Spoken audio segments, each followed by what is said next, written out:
secret to witch house synths is texture. That's why I really like meld.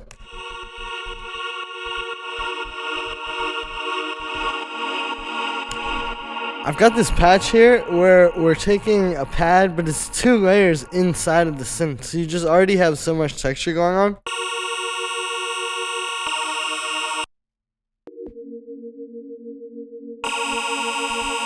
Right, plus you can filter these individually too, and you can even go crazier, like maybe a comb filter.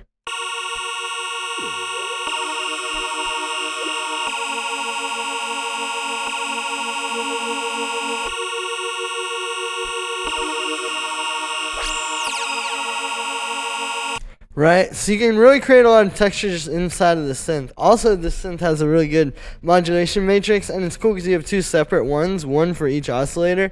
So again, you can just really do a lot with that synth. We've got echo on here, reverb, and there's also this trick. So it's kind of like a side chain on autopan, right? Like you guys have seen this before. Instead though, I've got the phase turned up a little bit. So it kind of creates this really cool sound, right? And then we've also got this synth playing this MIDI. So just, we're in the key of F sharp major here, basically. You can also look at A sharp minor if you want to consider this the root chord, right? So it's really simple chords. I mean, keep in mind, there is a lot going on in the synth, so, you know, just keeping it simple. And also the droning notes do a lot. I think just having these the whole time does a lot. Also, this kind of has like that ravey sort of feel. So I have this other melody here.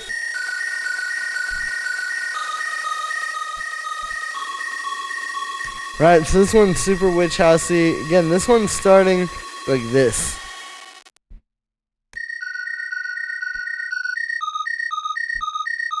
So it's actually playing 16th notes.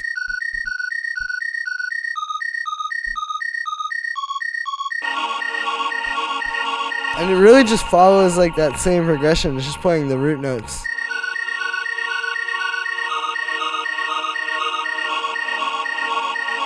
With really just that one A sharp droning up top, just like the pad. So you also see there's a lot of like, you know, all of this has a lot going together as well. So then this is this little squelch that I turned off, and I actually just used this.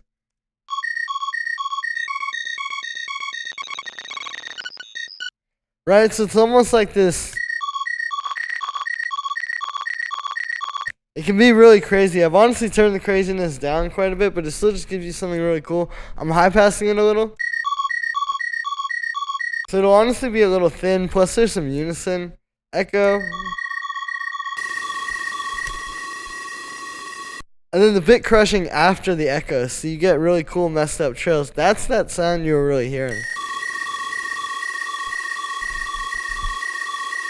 High passed it. So this is all part of this template I put together. You can actually grab this template at the top of the description as well, so make sure to check that out. We've got this bass here.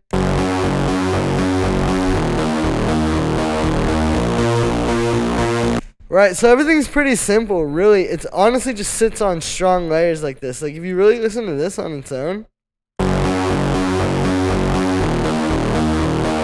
you know, its power can really carry a lot of these.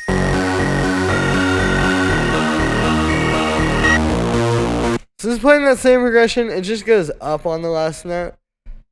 This is made, so I got this arpeggiator here.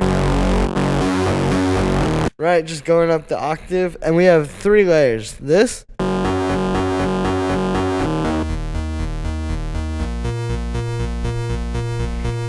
So we got this little FM oscillator, and then also a saw wave here, kind of going into a square wave, so it just gives you like a nice solid bass to the sound. We got this one, which is the same thing, but with unison, so it kind of makes one thing, right? Like you put those together. And it's basically 2 different oscillators, ones with unison. And then this wavetable. Just a pretty basic saw wave. It's all pretty fat when you put it together, but you definitely need something to just give it some mids and some crunch.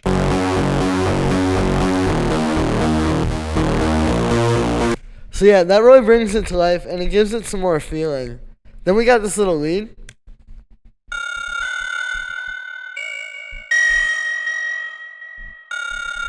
Yeah, you really don't need that many notes with this thing.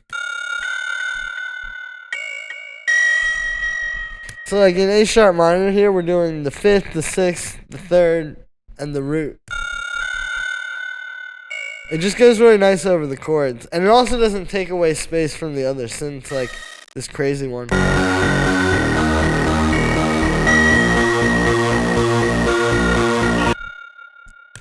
This one's analog, so it starts out like this.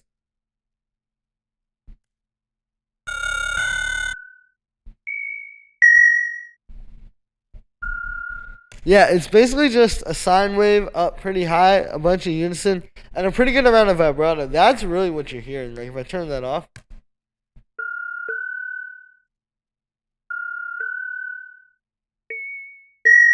Plus the unison. See, it all kind of creates that sound, but then you need to push it, just like with the bass. So we got roar here. And look at this, it's only at 16%, like it's really not that much, but it obviously completely changes the sound, and it kind of turns it into what it needs to be. Right, if you turn it up too high, it kind of becomes too much. So here, I've got this resample filter. That's the bit crushing you hear, basically. Like if I turn that off. Right, that's what that does. It just takes down the bits in the sound, and then we got up here just really just a little bit of crunch. Not that much here. A bit of echo. And this is another good trick, is putting the vibrato after the echo, because you kind of get more of that like warped.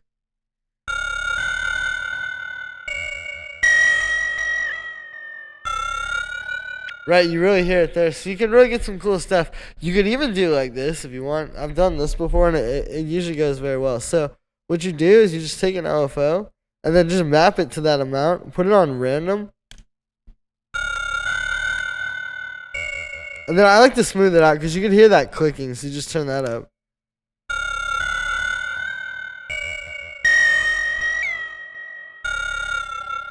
You know, and then you can kind of offset it so it stays like down a bit, but still like enough. And you'll just get these cool kind of imperfections in the sound. So that's like one way you can take that further. But definitely putting that after the reverb and delay is really good. And then just a little bit of high pass. You really don't need too much, you know? 120 BPM. I don't even have anything on the master. Yeah. All these other layers down here are really just some presets.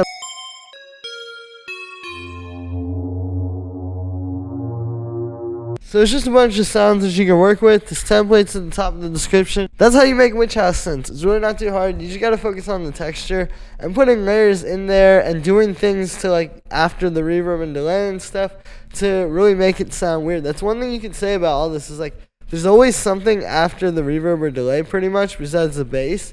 That's gonna be it for this one, guys. I hope you enjoyed. Make sure to like this video as well as subscribe, and I'll see you tomorrow with another video.